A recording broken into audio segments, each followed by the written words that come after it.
नमस्कार, जोहार। मैं योगेश योगी सर आप सभी का आपके अपने YouTube चैनल अपना क्लासरूम में स्वागत करता हूं। दोस्तों, अटकलों की बाज़ार तेज़ है और जैसा कि अभी आप सभी YouTube चैनल में देख लिए होंगे कि अमित मंडल जी जिन्होंने यह JPSC को लेकर मुद्दा उठाया झारखंड विधानसभा के सत्र में, तो अब इन बातों पर न जाएं क्योंकि यह राजनीति से प्रेरित है और आपका काम विद्यार्थी है तो विद्या अध्ययन करना है। JPSC में अभी तक जो फॉर्म सबमिट हो चुके हैं वह 5,34,000 के आसपास है और उन्होंने मांग की है कि परीक्षा को रद्द करके पुनः विज्ञापन निकाले जाए। अगर बातों को ध्यान देंगे तो आपको साफ नज़र आएगी कि यह राजनीति से प्रेरित है और पूरी तरह से इन बातों को ध्यान नहीं दिया जाएगा। लेकिन हाँ, आज आपसे मैं एक बात और चर्चा करूंगा कि क्या जो एग्ज़ाम कैलेंडर है उस पर चेंजिंग होगी, तो उस पर चेंजिंग होने की बहुत बड़ी संभावना है और वह चेंजिंग होगी। दूसरी बात है कि JPSC की जो परीक्षा है, यहाँ पर उन्होंने कहा है कि जो फर्स्ट पेपर और सेकंड पेपर को मिलाकर जो रिजल्ट बनाया जाएगा, इसमें यहाँ के लोगों को जो प्राथमिकता दी गई थी वह प्राथमिकता कम हो जाएगी। दोस्तों, सही बात है, उन्होंने जो बातें कही है वह 100% सही है, क्योंकि झारखंड के जो लोग हैं वह झारखंड की सभ्यता, झारखंड की संस्कृति और झारखंड के इतिहास को बेहतर ढंग से जानते हैं और जो अन्य कंपटीशन की तैयारी करते हैं उनकी अपेक्षा अगर झारखंड पेपर को अलग रखा जाता तो शायद यहाँ के लोगों का लिए फ़ायदामंद होता है। परंतु देखिए, जब कोई भी पार्टी चेंज होती है ना, तो वही चीज़ें उन्हें बहुत अच्छे लगने लगते हैं जो अपोजिशन में रहती है। आज से कुछ वर्षों पूर्व की अगर आप याद करेंगे, जब भाजपा नीति सरकार थी, उन्होंने उम्र संबंधी विवाद लाई थी जो कि दरोगा नियुक्ति की परीक्षा थी। उम्र को घटाकर उन्होंने जनरल का 25 साल कर दिया था। कई छात्र संगठन ने आंदोलन किए थे, परंतु कुछ नहीं सुना गया और किसी की बातें नहीं सुनी गई। आज उसी पार्टी के एक विधायक बोलते हैं कि उम्र संबंधी विवाद है, इस कारण से भी इसे रद्द कर देना चाहिए। दोस्तों, जैसा कि अभी जो माहौल है, इस माहौल के अंतर्गत आपके लिए सबसे बेहतर यही होगा कि आप अपनी तैयारी पर ध्यान दें। आज मैं JPSC के लेके तमाम मुद्दों की भी बातें करूंगा और क्यों एग्ज़ाम का डेट चेंज होने की संभावना है, एग्ज़ाम कैलेंडर में क्यों परिवर्तन हो सकती है, इस बारे में भी बात करूंगा। परंतु सबसे पहला, मैंने पिछले सेशंस में कुछ दोस्तों से बात की थी या आप जैसे कैंडिडेट से ही बात की थी, तो उन्होंने कहा सर सबसे पहले क्लास चलाएं, उसके बाद इन सभी मुद्दों पर बात करें। सही बात है, आप जब पढ़ने के लिए आए हैं तो पहले पढ़ाई पर ध्यान दें, उसके बाद ही इन सभी बातों पर मैं चर्चा करूँगा। क्यों कैलेंडर में चेंजिंग हो सकती है, इस बात पर मैं ध्यान दूंगा। क्यों JPSC की जो वैकेंसी है वह हार्ड हो चुकी है, इस बात पर मैं ध्यान दूंगा। क्या एग्ज़ाम का डेट चेंज हो सकती है, इन बातों पर ध्यान दूंगा। और जो नेताएं मुद्दे उठा रहे हैं उन नेताओं के बारे में भी मैं बात करूंगा। तो सबसे पहले आज चलते हैं आज के सार संग्रह पर। और सार संग्रह का जो टॉपिक है, हमने जैसे बताया था कि आपका 25 इम्पोर्टेंट जो प्रश्न होंगे उन पर चर्चा करूँगा और उसके बाद जो उससे रिलेटेड बातें होंगी वह भी मैं आपको बताऊंगा। तो चलते हैं, आज का पहला जो प्रश्न है उसे लेते हैं। तो पहला प्रश्न, जतरा भगत का जन्म कहाँ हुआ था। तो दोस्तों, जतरा भगत का जन्म कहाँ हुआ था, इस बारे में मेरा पहला टॉपिक है या पहला जो वन लाइनर है वह है। तो जतरा भगत का जो जन्म हुआ था वह नावाटोली बिशुनपुर में हुआ था। नावाटोली बिशुनपुर जो कि गुमला जिला के अंतर्गत आता है, वहाँ पर हुआ था और 2 अक्टूबर 1888 में इनका जन्म हुआ था। 2 अक्टूबर 1888 में इनका जन्म हुआ था। याद रखेंगे, नावाटोली बिशुनपुर गुमला जिला, 2 अक्टूबर 1888 में जन्म हुआ था। इनके पिता का नाम कोदाल उरांव था और माता का नाम जो था, माता एक लिवरी उरांव के नाम से जाना जाता है। तो लिवरी उरांव और कोदाल उरांव का पुत्र थे जतरा भगत, जो कि नावाटोली बिशुनपुर गुमला जिला में से संबंधित है। तो दोस्तों, नेक्स्ट जाते हैं। पांडे गणपत राय का संबंध किस आंदोलन से है। पांडे गणपत राय का संबंध किस आंदोलन से है?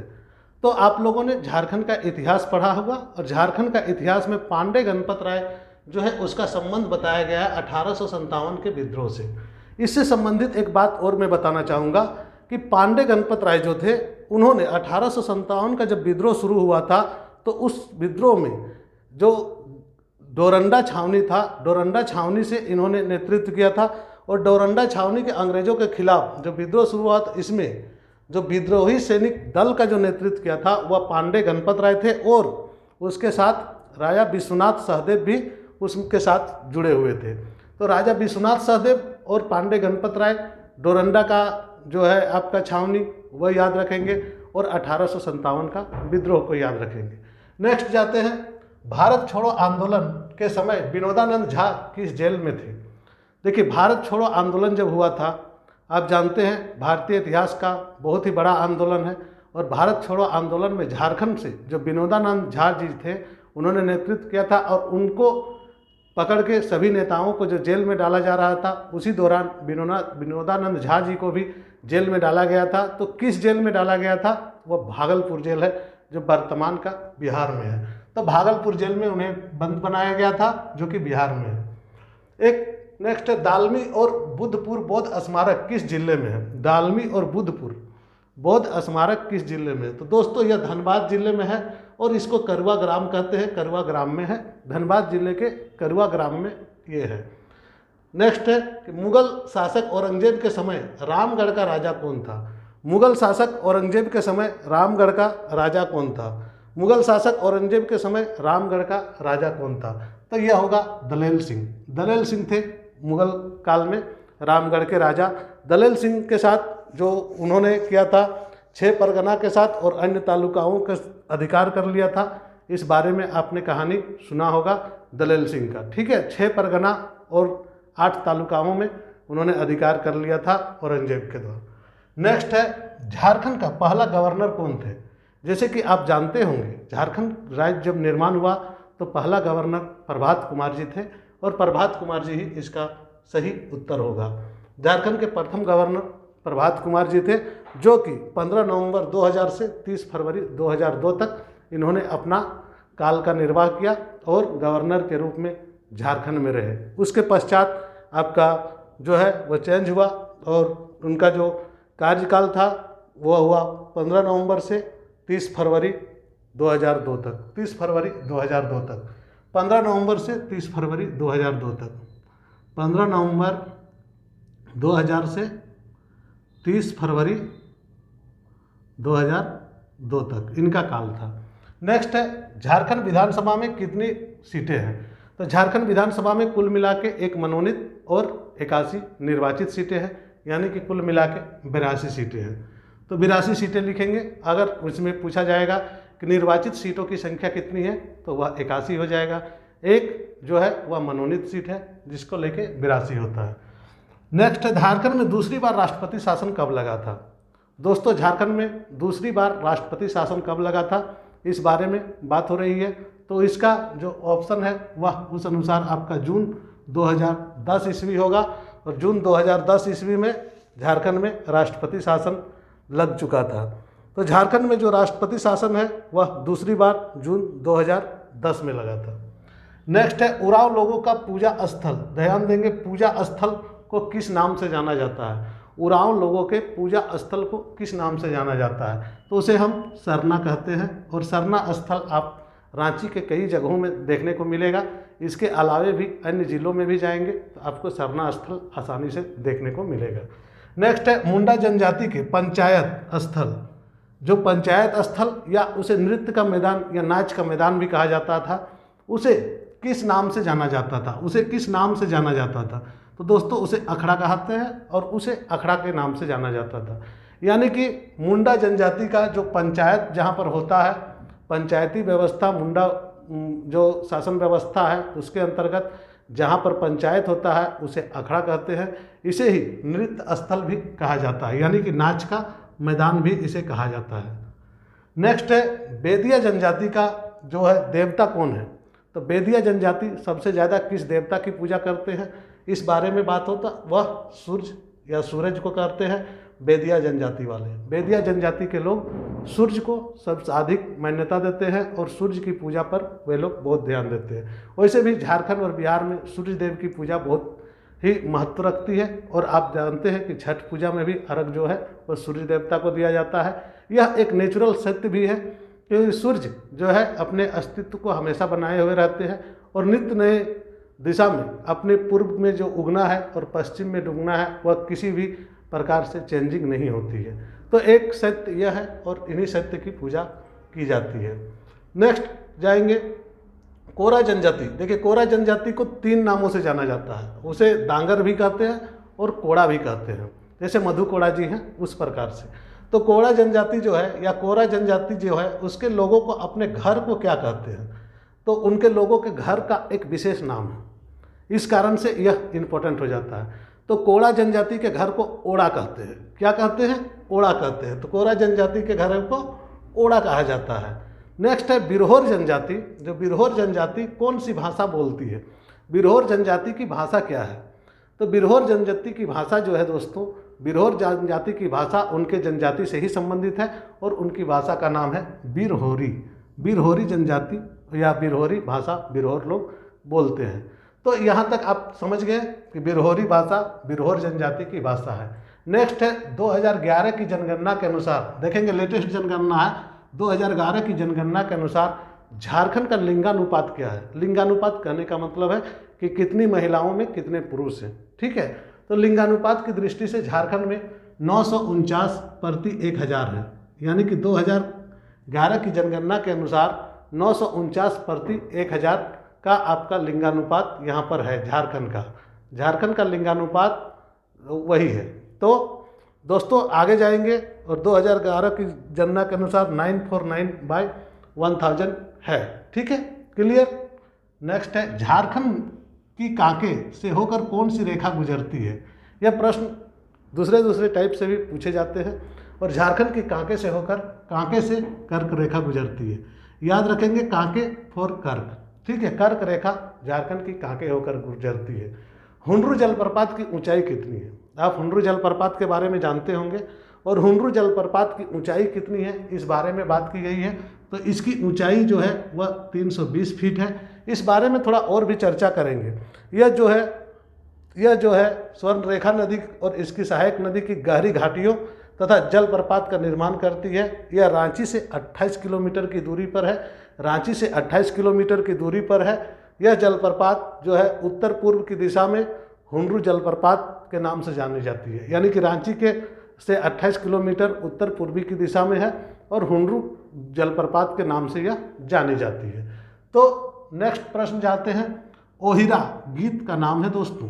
ओहिरा गीत का संबंध किस त्यौहार से है? किस त्यौहार से है? तो यह वंदना त्यौहार होता है। जो वंदना त्यौहार, अगर आप झारखंड के हैं तो आप जानते होंगे कि वंदना त्यौहार क्या होता है। यह वंदना त्यौहार से है। तो वंदना त्यौहार के दौरान जो गीत गाई जाती है उसे ओहिरा कहते हैं। इस प्रकार से भी प्रश्न पूछे जा सकते हैं। नेक्स्ट है डीवीसी के अंतर्गत कितने अवरोध बांधों की योजना थी? डीवीसी के अंतर्गत बांधों की तो योजना थी, परंतु अवरोध बांध कितने थे? जिसे अवरोध बांध कहने का मतलब है जो कि दामोदर की बहाव को रोकने के लिए उस प्रकार के जो बांध बनाए जाते थे उससे अवरोध बांध कहा जाता था। और जानते हैं कि दामोदर घाटी परियोजना के अंतर्गत जो ये सारे बांधे हैं, जो परियोजना की स्थापना 1948 में हुई थी, जो कि मैं पिछले सेशन में भी बता चुका हूँ। 1948 में जो परियोजना के अंतर्गत जो निर्माण हो रहे थे बांधों का, उन निर्माणों को अगर देखेंगे तो एक ही अवरोध बांध का इसमें निर्माण हुआ था। कितने? एक अवरोध बांध का निर्माण हुआ था और अन्य बांधों का निर्माण भी हुआ था। चंद्रपुरा विद्युत शक्ति गृह। चंद्रपुरा विद्युत शक्ति गृह किस जिले में है? दोस्तों चंद्रपुरा विद्युत शक्ति गृह बोकारो जिले के अंतर्गत आता है, जहां पर आप इसे बोल सकते हैं कि कोल से यहाँ पर बिजली उत्पादन होती है और बिजली उत्पादन करके डिस्ट्रीब्यूशन होती है। नेक्स्ट है दुआरी गर्म जलकुंड। दुआरी गर्म जलकुंड किस जिले में है? दोस्तों एकदम सटीक और सबसे ज़्यादा पूछे जाने वाले प्रश्नों को ही संकलन किया गया है। तो दुआरी गर्म जलकुंड किस जिले में है? तो यह चतरा जिले में है। दुआरी गर्म जलकुंड किस जिले में है? तो चतरा जिले में है। नेक्स्ट है जादू घोड़ा जादू घोड़ा जो है वह किसके लिए प्रसिद्ध है? तो जादू घोड़ा किस खान के लिए प्रसिद्ध है? यह आप लोग बचपन से ही पढ़ते आए होंगे, यूरेनियम के लिए प्रसिद्ध होगा, क्योंकि यहाँ पर जो है यूरेनियम का झारखंड में जो है वह ढालभूम का क्षेत्र होता है और यहाँ कई सुरंगों से यूरेनियम प्राप्त की जाती है और यूरेनियम की प्राप्ति है जादू घोड़ा में सबसे अधिक भंडार है। इसके अलावे जो है नरवो, कन्यालुका, करुआ और टुंगरी इस टाइप के जो जगह हैं उन जगहों से भी आपका जो है यूरेनियम का उत्खनन किया जाता है। नेक्स्ट, झारखंड में कुल कितने दूरदर्शन केंद्र हैं? दूरदर्शन केंद्र कहने का मतलब है कि टीवी केंद्र कितने हैं। टीवी केंद्र मतलब वो तपेदिक वाला नहीं, वह जो टीवी प्रसारण किया जाता है वो।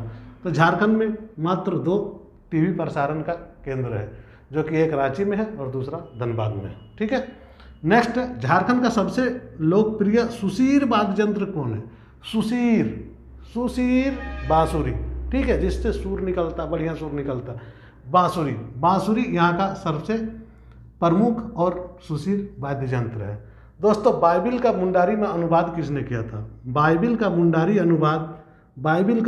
अनुवाद ए नोट्रोटट ने किया था। यहाँ तक देखिए आपकी जो सार संग्रह है वह समाप्त हो गई और मुझे लगता है कि 25 सार संग्रह के अंतर्गत आपने लगभग 50 प्रश्नों को जान लिया।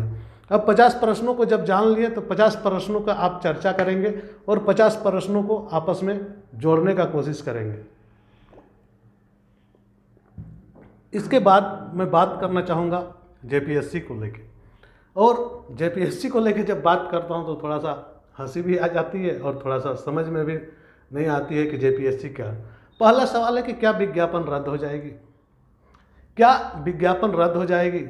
तो मेरा मानना है कि विज्ञापन रद्द नहीं होगी। पहला बात है कि विज्ञापन रद्द नहीं होने के कई कारण हैं। एक तो पहले हाईकोर्ट में गई मामला, हाईकोर्ट में जब मामला गई तो हाईकोर्ट से ये रिजेक्ट हो चुका है, पहली बात है। दूसरी बात, जो बातें वे कह रहे हैं, जो नेताएं कह रहे हैं, उन बातों को अगर ध्यान देंगे तो आपको पता चलेगा कि वे सिर्फ राजनीति से प्रेरित हैं और अपनी रोटी सेकने की कोशिश कर रहे हैं। तो यहाँ पर आपको जो है, आप जो जेपीएससी की तैयारी कर रहे हैं तो इतनी तो समझ होनी चाहिए कि हमें अब तैयारी करना है। 1 महीने के लगभग समय है, मान के चले होली अगर काट दें, होली की जो त्यौहार होती है उस दौरान लगभग पढ़ाई नहीं कर पाते हैं बच्चे, परंतु आपको इस बार पढ़नी पड़ेगी। और अगर हम मान के चलते हैं कि होली को अगर काट दें तो पूरी 30 दिन का आपका समय बचता है, क्योंकि 2 मई को तो एग्ज़ाम है, अप्रैल ही पूरा बचा हुआ है।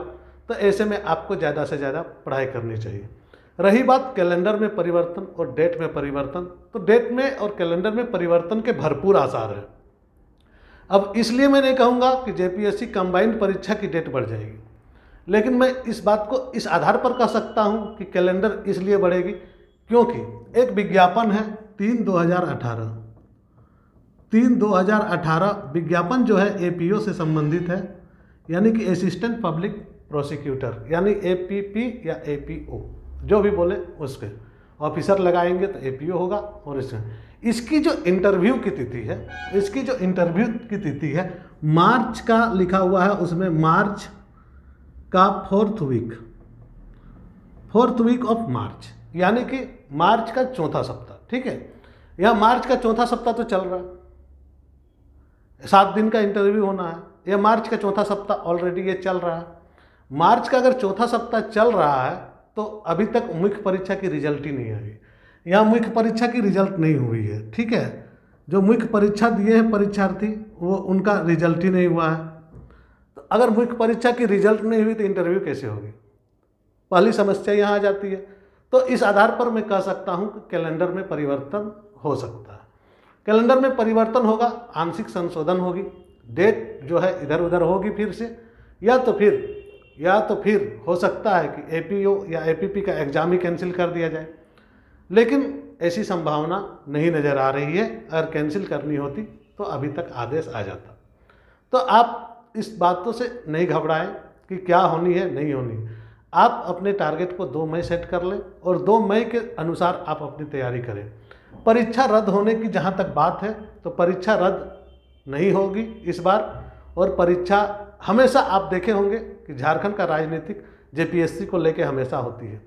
जब अपोजिशन पार्टी में जब हमारे कांग्रेस के सरकार होते हैं या जेएमएम के सरकार होते हैं या कोई भी पार्टी के सरकार होती है, तो वे इन मुद्दों को बहुत हवा देते हैं कि ऐसी नहीं होनी चाहिए थी, ऐसी होनी चाहिए थी। परंतु जब उनकी सरकारें आती है तब वे भी वही करते हैं। आपको याद होगा कि भाजपा सरकार ने क्या की थी, पिछली बार 34,000 रिजल्ट निकलवा दी थी। दोस्तों, ये 34,000 जो रिजल्ट निकलवाई, किसके साथ खिलवाड़ हुआ? उन गरीब छात्रों के साथ खिलवाड़ हुआ जिनकी रिजल्ट जबरदस्ती बना दी गई है, जो जेपीएससी का जे भी नहीं जानते थे। लाखों रुपया फीस देके वे कोचिंग किए और फिर क्या हुआ? परीक्षा कैंसिल कर दी गई, उनकी रिजल्ट को कैंसिल कर दी गई। उस समय उन्हें ये नज़र नहीं आ रहे थे कि छात्र आंदोलन कर रहे हैं, उस समय वे नज़र नहीं आ रहे थे कि क्या हमने गलती की है। तो आप इन बातों से बचें, कोशिश करें इन बातों को ज़्यादा से ज़्यादा अपने कान तक न आने दें। उन वीडियोज़ को जो शेयर हो रहे हैं उन वीडियोज़ से बचें, क्योंकि आपको पढ़ाई करनी है और सिर्फ पढ़ाई करनी है। और विज्ञापन रद्द होने की जहाँ तक संभावना है, अगर ऐसी कोई भी सूचना आती है, तब भी आपकी ये जो पढ़ाई है यह आपकी कोई बर्बाद होने वाली पढ़ाई नहीं है। जेपीएससी की विज्ञापन हो, जेएसएससी की विज्ञापन हो, या झारखंड पुलिस की विज्ञापन हो, या किसी प्रकार के विज्ञापन हो, सारे विज्ञापन में ये समान रूप से काम करती है और सभी विज्ञापनों में यह जो प्रश्न है ऐसे ही रहेंगे। तो मैं आपसे आशा करता हूं कि अगर आपने अभी तक मोटिवेशनल जो शब्द है मेरे अगर सुन लिए होंगे तो आप कमेंट करें। अगर आपको किसी प्रकार की समस्या हो रही है तब भी आप कमेंट करें। किसी सब्जेक्ट में समस्या हो रही है तो आप कमेंट करके हमें बताएं। हम उस जो है हमारी टीम उस समस्या का निदान करेगी और आपको सटीक उत्तर मिलेंगे। और बहकावे में ना आए, 2 मई को अपना टारगेट बना के चलें। और 2 मई की परीक्षा अगर आ जाती है तो इन नेताओं के भाषण से आप पास नहीं करेंगे। आप पास करेंगे एजुकेशन से, जो आप पढ़ेंगे उसी से पास करेंगे। तो कोशिश करें ज़्यादा से ज़्यादा आप अपनी पढ़ाई पर कंसंट्रेट करने का और ज़्यादा से ज़्यादा पढ़ाई करें। यही आपको आगे लेके जाएगी और कोई नहीं। सिर्फ राजनीति से प्रेरित भाषण से कुछ नहीं होता है। तो आप यहाँ पर इन शब्दों को देखेंगे और सोचेंगे। आप भी कैंडिडेट हैं, तो कोई छोटे कैंडिडेट नहीं है, जेपीएससी की तैयारी कर रहे हैं, बड़े कैंडिडेट हैं। तो इस प्रकार से आपका आज का जो सेशन है वह यहाँ पर मैं विराम देता हूँ और अगले सेशन की तैयारी करें और अगले सेशन का वेट करें, ताकि मैं जल्द से जल्द आपके लिए दूसरा वीडियो लेके आऊँ। धन्यवाद। जोहार।